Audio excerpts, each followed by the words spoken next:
pegar esse poema quando fala de tiro passado, de tiro presente, de tiro futuro. A gente tem isso com os povos pretos. Eu estudo filosofia africana porque eu aprendi uma coisa chamada Sankofa, que é um termo vindo da filosofia africana que diz que é ir ao seu passado e trazer de volta tudo que eles nos deixaram de legado. Ou seja, a gente faz esse retorno ancestral para que a gente possa compreender o nosso presente, porém não o futuro, porque o futuro ele ainda não aconteceu. Então fazemos esse retorno. Porque o que aconteceu com o povo preto, que todo mundo já sabe, a situação que viemos para o Brasil, em torno de 3,6 milhões de pessoas pretas foram escravizadas, retiradas de África e trazidas para o Brasil. Esse dado é dentro do território brasileiro. Porém, estima-se que em torno de 100 milhões de pessoas pretas foram mortas num período de 100 anos. Então pensa a situação alarmante que se viveu. Um genocídio tão grande que ele não está nos livros de história. Então a gente faz esse retorno para que o povo preto entenda e os ancestrais, seus descendentes, os afro-brasileiros, compreendam que nossa história não se dá somente no período da escravidão. Então se faz esse retorno à África, a Kemet, que é conhecido como Terra Preta, que hoje é o Egito. Fazemos esse retorno para a gente estudar quem eram esses povos, o que eles acreditavam, no que eles queriam passar de mensagem, do que eles entendiam como mundo. Porque a gente vive no mundo hoje ocidental, um mundo que estuda o povo europeu, que tem como base as pessoas brancas, e a gente esquece das outras culturas, a gente extermina as outras culturas, a gente retira o saber, a gente retira a vida dessas outras culturas que não sejam europeias. Então a gente que vive aqui no sul, que tem lá os seus sobrenomes, né, que vem de famílias europeias, as pessoas sentem tanto orgulho disso.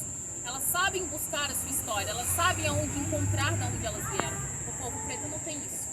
Porque a partir do momento que pisamos aqui, foi nos dado um outro nome. Ou seja, a gente não conhece o nosso passado, a gente não conhece nossas raízes. Logo, nós não conhecemos a nós mesmos. Passamos por um processo de extermínio psicológico, cultural e espiritual. Então, a partir do momento que isso ocorre, a gente tem uma perda de identidade. Então, nos condicionam uma nova identidade para que a gente viva como se fosse uma pessoa branca. Alise os cabelos, comece a cultuar religiões de origens ocidentais, apesar a judaico-cristã não está no ocidente, porém ela é a maior hoje religião. Mas isso que eu quero dizer, a gente acaba se tornando intolerante com aquilo que a gente não conhece. A gente passa a odiar os nossos semelhantes.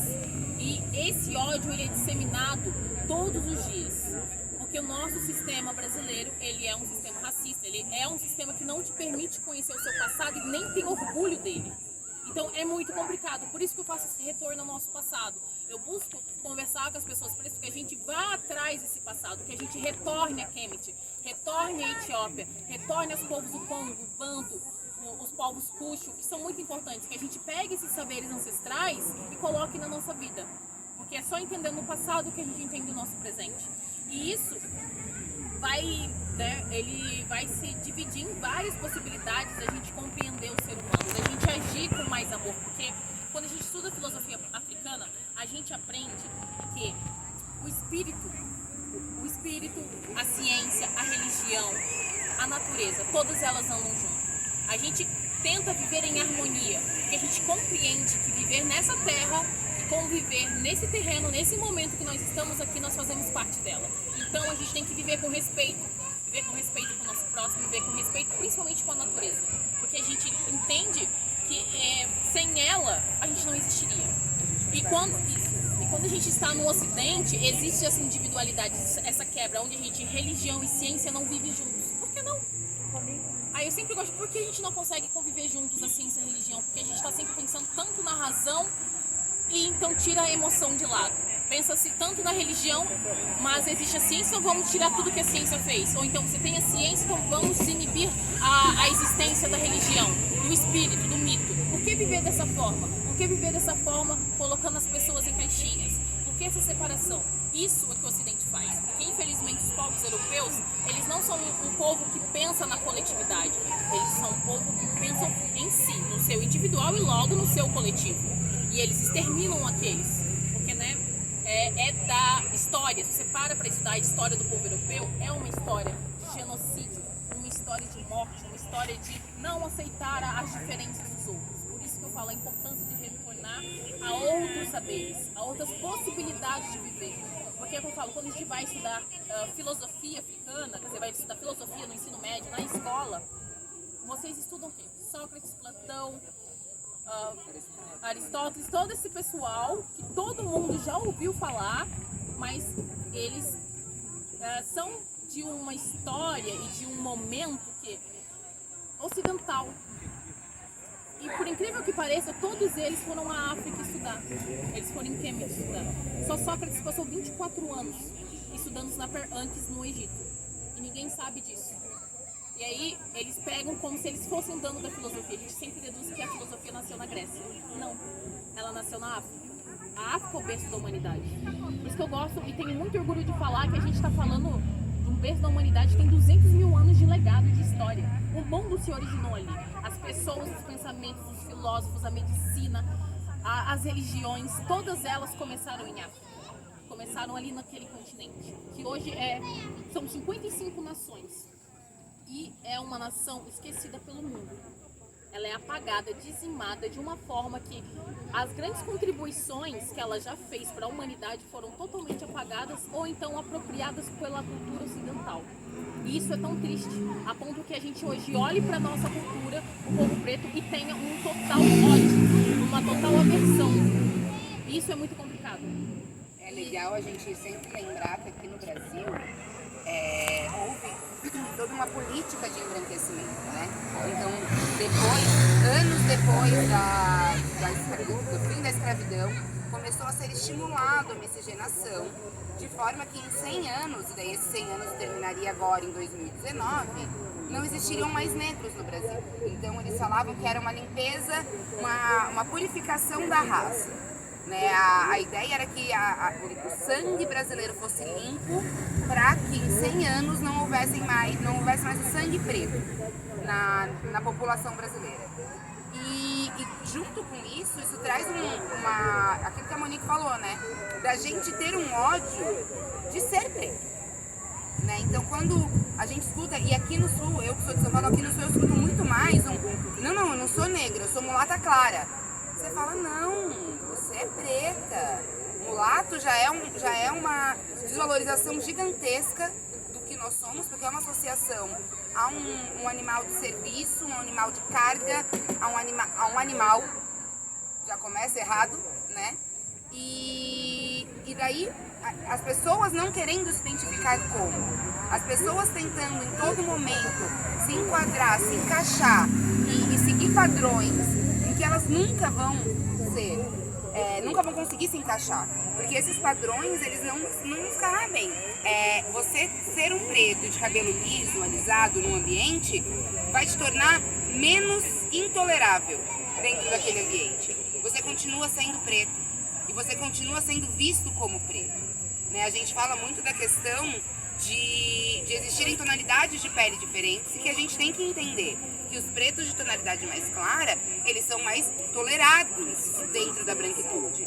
E daí os pretos de pele mais retinta são cada vez mais discriminados e sofrem muito mais por conta disso. É fundamental que a gente entenda essa diferença, mas é tão fundamental quanto a gente entender que é todo mundo preto. E que tá todo mundo lá sendo odiado, entendeu? E daí assim, eu tenho a responsabilidade de entender que a minha pele é mais clara e que eu sou mais tolerada em algum lugar. Então eu vou sempre andar trazendo uma pessoa mais retinta e apoiando essa pessoa que é mais retinta, que de repente não vai ser tão tolerada naquele lugar. Eu vou afirmar a minha negritude. Eu não vou tentar, por eu ser, como amigas já ouviram, se você fizer uma maquiagem direitinho, alisar esse cabelo, você até parece branca numa entrevista de emprego. Então a condicionante para você conseguir trabalhar nesse lugar é que você faça uma maquiagem que afine seus traços e que você alise seu cabelo. E daí, como que uma pessoa vai querer ser preta dentro desse cenário?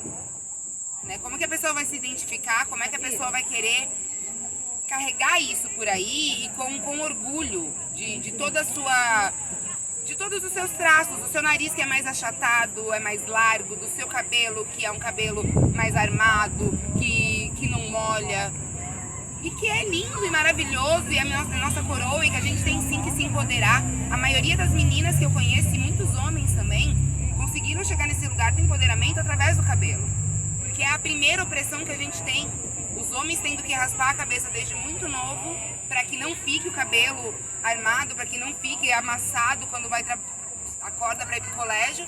As meninas que ou tá preso o tempo todo, ou a gente aprende a alisar com 8 anos de idade o cabelo, que é uma agressão à cabeça de uma criança, gigantesca, né? Mas como é que a mãe vai falar não? Para aquela criança que chora todo dia, que chega todo dia chorando do colégio, que, ai mãe, chamaram meu cabelo de bombril de novo, ai mãe, tá tacando papelzinho no meu cabelo. Quantos papeizinhos eu não tirei do meu cabelo durante o período do colégio? Né? Tem uma poesia da Mídria, que é uma poeta também lá de São Paulo, uma islâmica, que ela fala muito sobre essa questão do colorismo, né? Com licença. Eu tenho um problema, o meu ascendente é em Áries. E eu tenho um outro problema, é que eu sou a menina que nasceu sem cor. Para alguns eu sou preta, para muitos e muitas eu sou parda. Ainda que eu tenha ouvido dizer por aí que parda é cor de papel e que a minha consciência racial, quando me chamam de parda, fique tão bamba quanto apropriação cultural, tipo da Anitta. Eu sou a menina que nasceu sem cor porque eu sou de um país que nasceu sem memória, com amnésia, que apaga da sua história todos os traços de resistência negra, que embranquece essa população em trajetória a cada brecha, que faz da redenção de Khan sua obra-prima, tipo Mona Lisa da miscigenação, e ódio à miscigenação, pautada no estupro dos meus ancestrais, na posse de corpos que nasceram para serem livres, na violação de ventres que nunca deveriam ter deixado de ser nossos. Eu tenho um outro problema, é que eu não sei da cambalhota.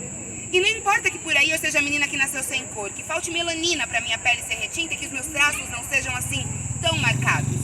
O colorismo é uma política de embranquecimento do Estado, que fez com que durante muito tempo eu odiasse os traços genéticos do meu pai herdados. Me odiasse, me mutilasse, meu cabelo alisasse. Meninas pretas não brincam com bonecas pretas. Mas eu faço questão de botar no meu texto que pretas e pretos estão se amando, se armando. Porque durante muito tempo eu fui a menina que nasceu sem cor, a mulata, café com leite, marrom bombom. Mas um dia me gritaram, negra! E eu respondi.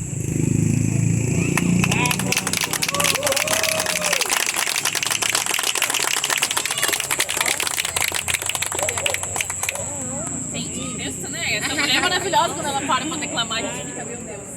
Mas eu sempre brinco que sou a palestrinha, não é muito meu norte disso, eu sou estudante. Né? Cada uma no seu papel, gente, precisamos de todos. Então, são assuntos densos, né?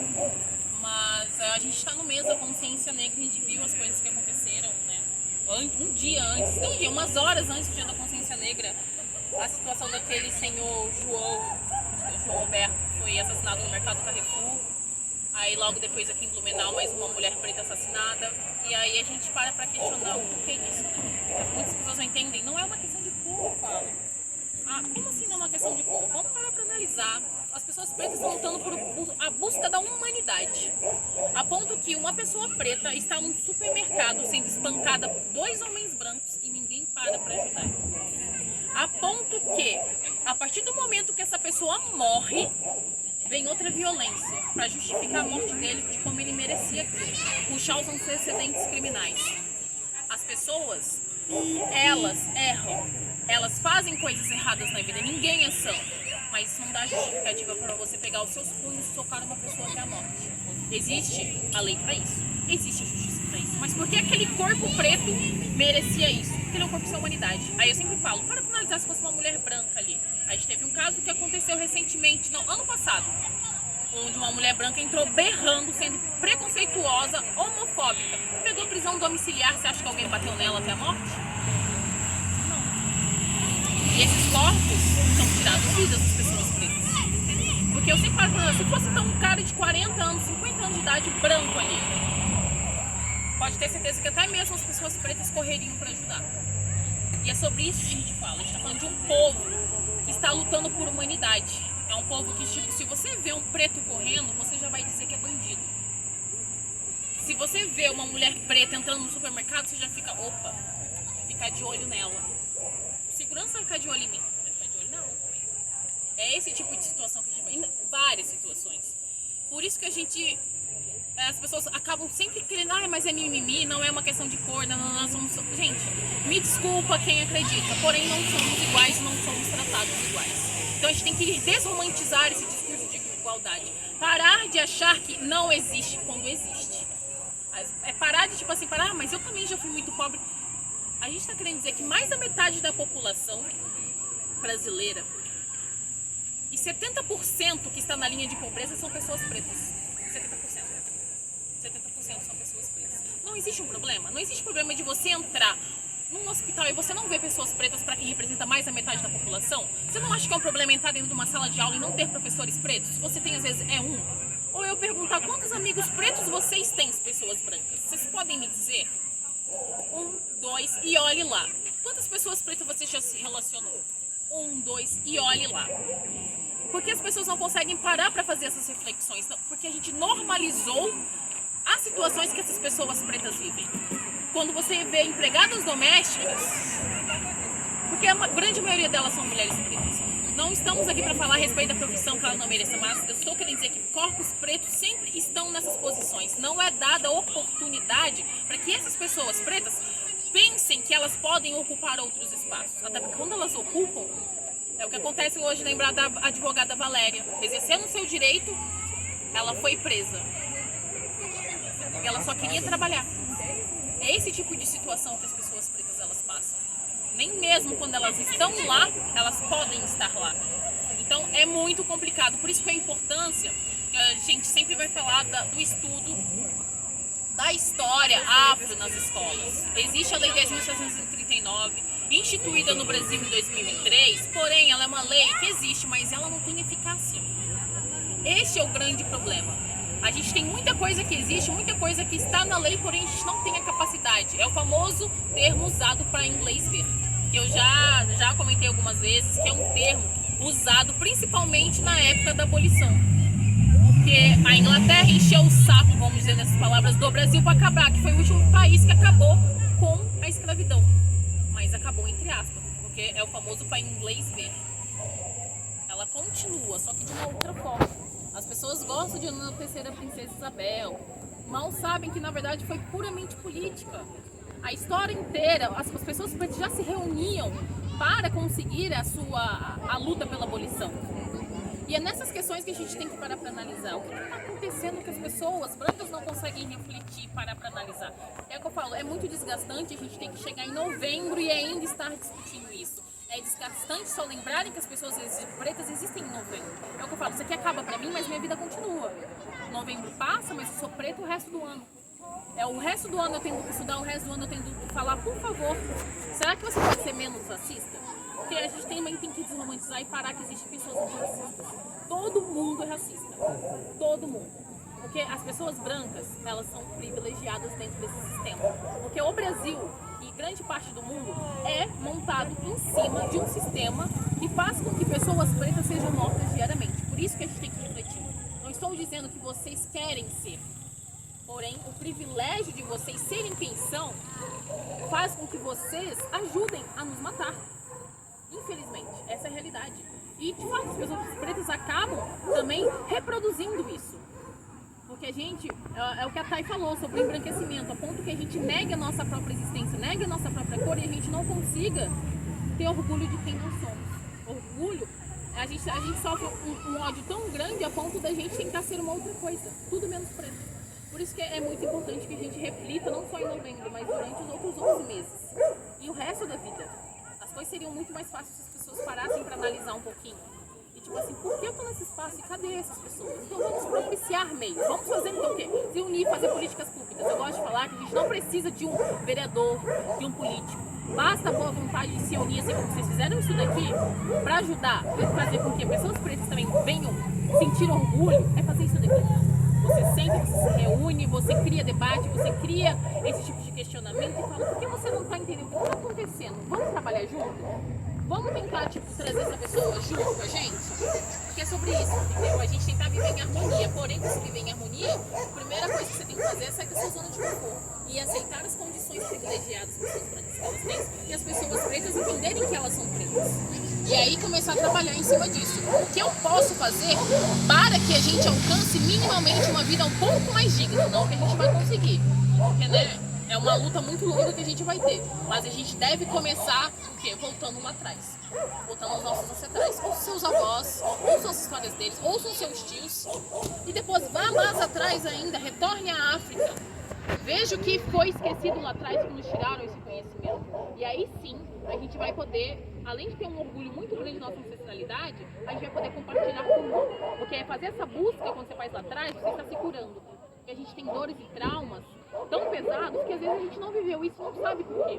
Mas simplesmente por ser pessoas pretas e toda a ancestralidade vem com uma luta tão difícil e de tantas mortes, isso acaba nos afetando. Por isso a importância dessa cura retornando à África lá atrás. Porque a gente vai conhecer a nossa história.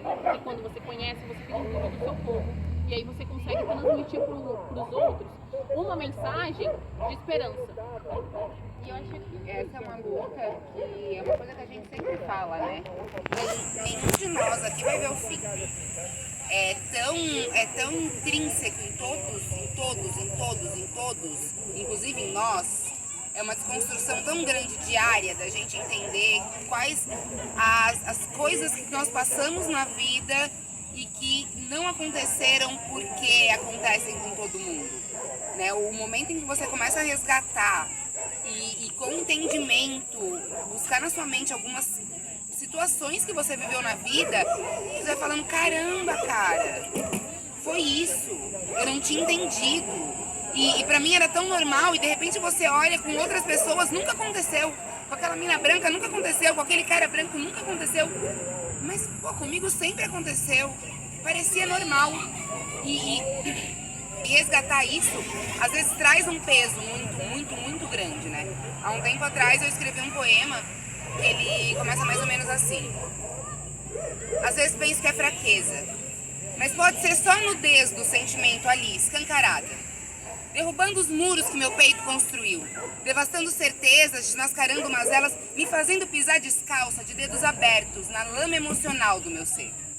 É tanta vida carregada, tanta coisa misturada, tem até uma ancestralidade que foge de mim. Os danos da cultura afastada, da humanização retirada, da sexualidade abusada, objetificada. Carrego em mim dores da vida com senhores, das opressões dos Açores, da chibata, das faltas de amores. Consequência, me privo da paz. De tanta inquietação, o meu grito ecoa, junto à luta de quem também não aguenta mais. É fundamental.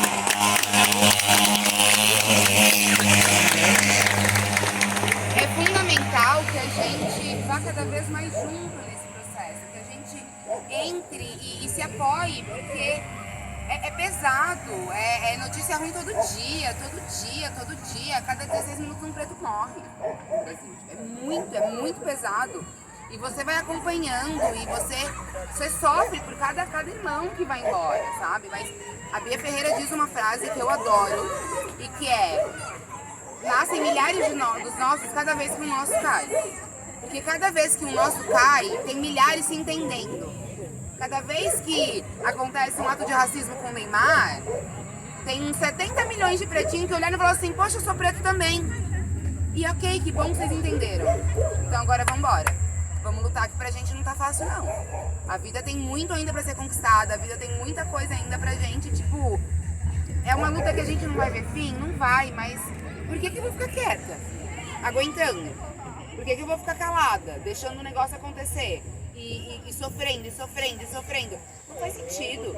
Então que se eu não vejo fim, que eu consiga mudar o meu espaço ao redor, sabe? Que eu consiga trazer mais representatividade, que eu veja cada vez mais pretos se olhando, se reconhecendo, se amando e se empoderando mesmo, sabe? Com muita consciência do poder que tem. Porque a gente é muito poderoso, Cada um de nós faz milhões de coisas, porque nenhum consegue fazer uma coisa só.